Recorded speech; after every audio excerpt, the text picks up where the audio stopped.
Hey everybody, it's your favorite whitetail guy, Will. Well, I'm taking a break, winding it down here. I just got one little tiny small area here I want to check out and look what I can recommend to the homeowner. You know, there's a lot of crazy stuff in the echo chamber of the deer hunting world. I would say 95% of it is BS. You've heard me say it many, many times. I don't know if these guys get together at these outdoor shows, go to the bars, go to a restaurant, then they start bouncing off some of the most ridiculous things to promote or sell or say, for more likes, more clicks, to sell more merchandise. We really have overcomplicated deer hunting. We've even overcomplicated and made it mystical to shoot a mature whitetail, which is not. So we have become very gimmicky, spouting out a lot of myths and half-truths and lies, and it only confuses the young hunters. And if you've been hunting for as long as I have, this is my 48th year this fall, you scratch your head and you're like, man, what are they smoking?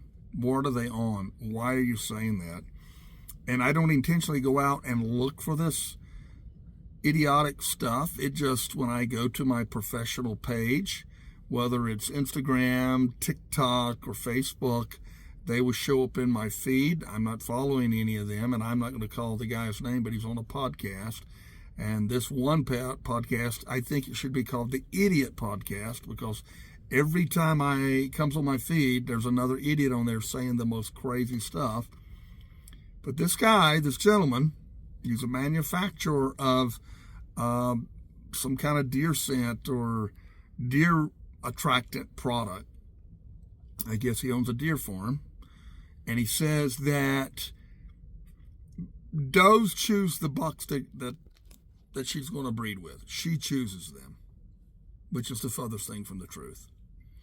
That's why we have a hierarchy in the woods. That's why right now, even though velvet is just coming out of their antlers, there's a hierarchy in the making going on right now. And they will stand up, hoof box, intimidate, and it's a hierarchy that can change at any time. If one of the bucks gets killed, one of them gets injured, one of them gets old, they're constantly vying for the hierarchy. Who is going to be the one that does most of the breeding when the time calls? It doesn't mean that the other guys lower don't get to breed. Of course they do, especially if you have a great healthy doe population. You know, a good portion of your bucks, at least the top 50%, are going to probably produce or participate in the actual breeding when the rut occurs. But I don't know. I don't even know where he got. I mean, that is just the biggest lie.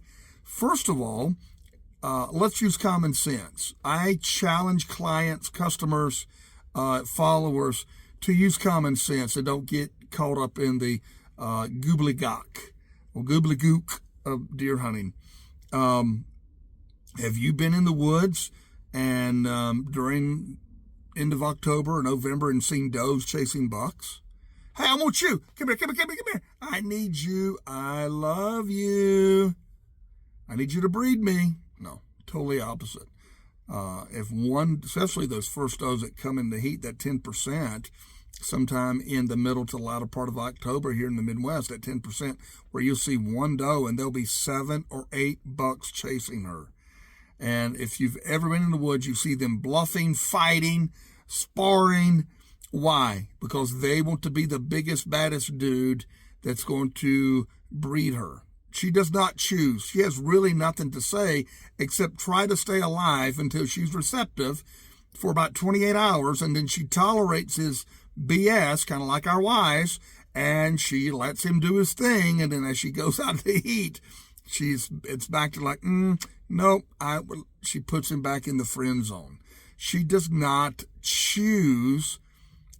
It's the bucks, through their hierarchy, their dominance, and being there at the right place at the right time. If there's no other bucks, because, you know, the top 3 bucks has already been shot in early season, and he was number 4. Some of the does start coming in the heat.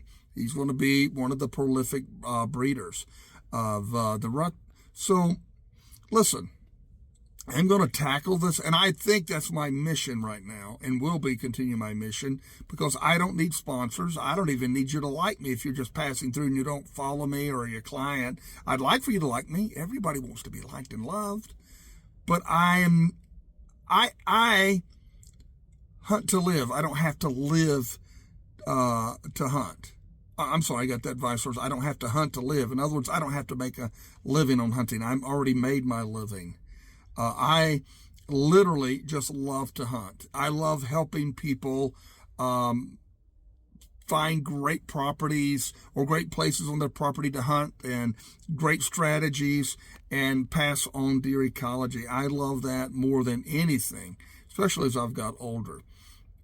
So I think over the summer, probably forever, I'm going to tackle when I hear craziness and myths and lies and half-truths, and just come on here and give you the facts. And you don't have to believe it. You don't. But I promise you, I have no hidden agenda.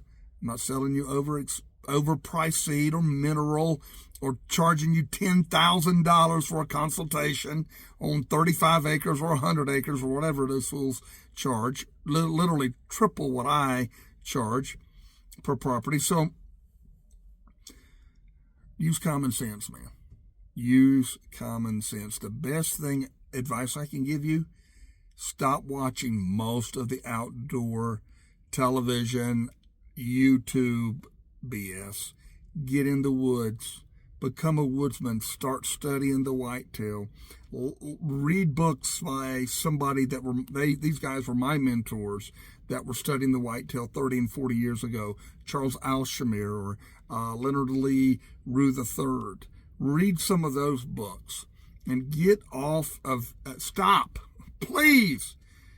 Some 28-year-old telling me how to kill a mature deer, and he's just got it in the echo chamber. He got it at the outdoor show, got with his buddies. His dad's fronting him a couple $100,000 so he can get out of the house, out of the basement, and try to make and become the next Michael Waddell or whatever superstar in the out hunting industry. And I like Michael Waddell. I think he's a great entertainer, and he's a great ambassador for the sport. So I didn't mean that as a slur.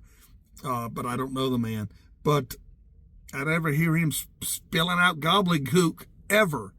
But man, there's some guys out there just confusing, bad teaching. Anyway, I digress. I got to finish here. Still windy. Still want to spit snow. But I'm still heading on to the next one tomorrow. Guys, thank you so much for the likes, shares, and follows. I so greatly appreciate it. Live Q&A tomorrow night for subscribers. I hope you'll subscribe so you can participate in that.